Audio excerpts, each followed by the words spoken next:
The United States and China control over 40% of the global economy, and what they choose to do influences the other 60%. China's current economic strength is built on manufacturing and exporting goods, and is sometimes called the world's factory. The US economically excels in exporting services, such as education and consulting, and attracting investment through its treasury bonds, also known as the lifeblood of the global financial system. Both countries want to continue their economic dominance, and both countries, for different reasons, view the other as their greatest competition or even threat.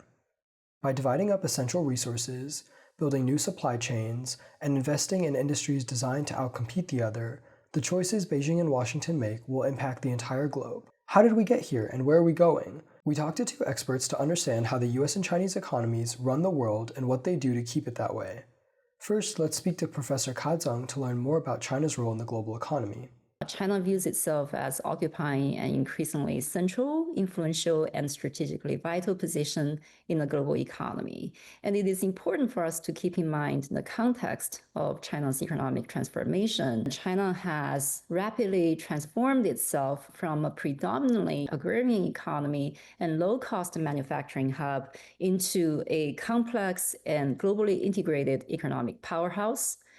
Today, China is the second largest economy in the world, the largest trading nation, as well as a critical node in global supply chains. It plays a pivotal role in global economic growth, with particular relevance for emerging markets.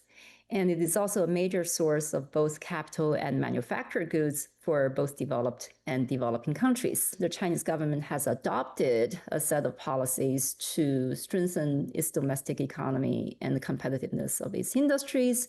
And China has aspirations to participate in the global economy, not just on terms defined by Western countries, including the United States, but also seeks to reshape its role into that of a rule maker, technology leader, and standard setting. And this is particularly important at a time when China is confronted with geopolitical rivalry and technological containment by the United States and its Western allies at a time of escalating tensions between the United States and China for global economic leadership. China's economic power has undoubtedly grown in the last 30 years, but the US has remained a dominant force in the global economy. Let's speak with Wendy Edelberg to understand the role that the US plays in the global economy. The US economy is obviously very large, and just by its size, that means it's going to have an outsized effect on the global economy. But two primary ways is one, through US treasuries. Those are pretty much considered to be the lifeblood of the global financial system. Everything's benchmarked to US treasuries. So the stability of the financial system in the US is pretty much essential for the stability of the global financial system. Then the other way is through trade. The US has a pretty significant trade deficit in goods. We consume a lot more goods that we purchase from abroad than the number of goods that we sell. And that means that foreign companies count on continued strong demand from US consumers and businesses to sell their goods into the United States. But of course, then buy a whole lot of stuff that we sell as well. And then we have a trade surplus in services. So we sell a lot of services to the rest of the world. One of those you can think of as higher ed. You might not think of that as a service, but it is.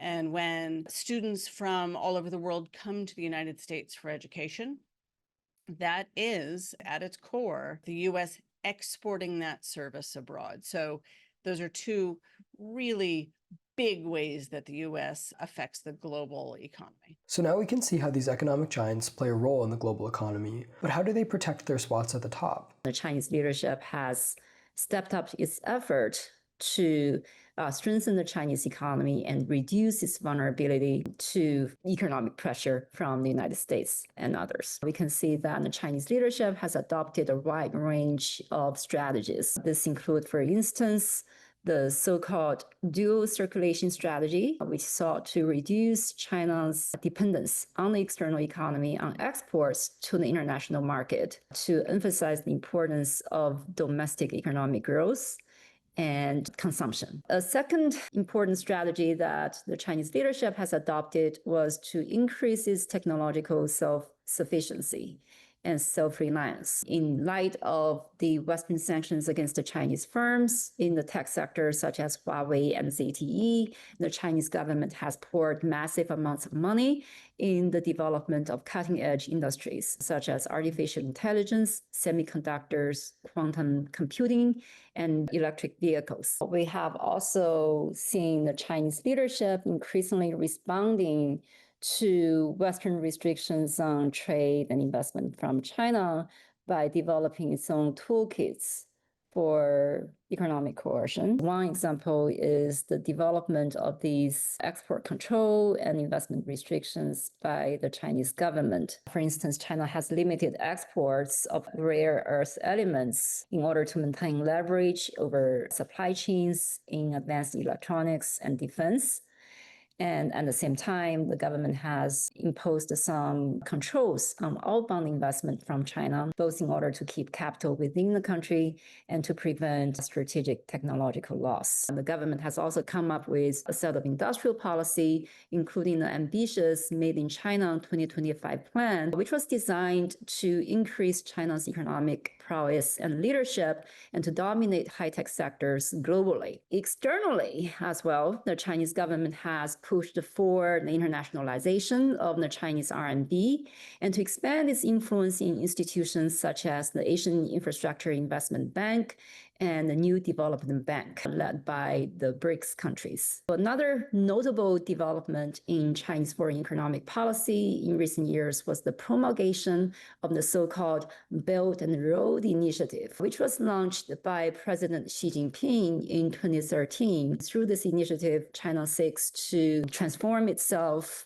as a major underwriter of infrastructure development and a provider of capital for countries not only in the global south, but also some of the developed countries. And this really centers on the development of infrastructure, finance, and capital, and has helped to increase Chinese ability to export its excessive capital, as well as to influence political and economic development in host countries. US presidents and Congress have paid attention year in and year out to industrial policy, making sure that certain sectors are nurtured. If you see a certain sector that is, you think, going to be particularly important in the future, and you want to make sure that it can get its feet under it, you might subsidize that sector so it can get healthy and then grow on its own. You can do that through the tax code. You can do that through spending programs. The most important thing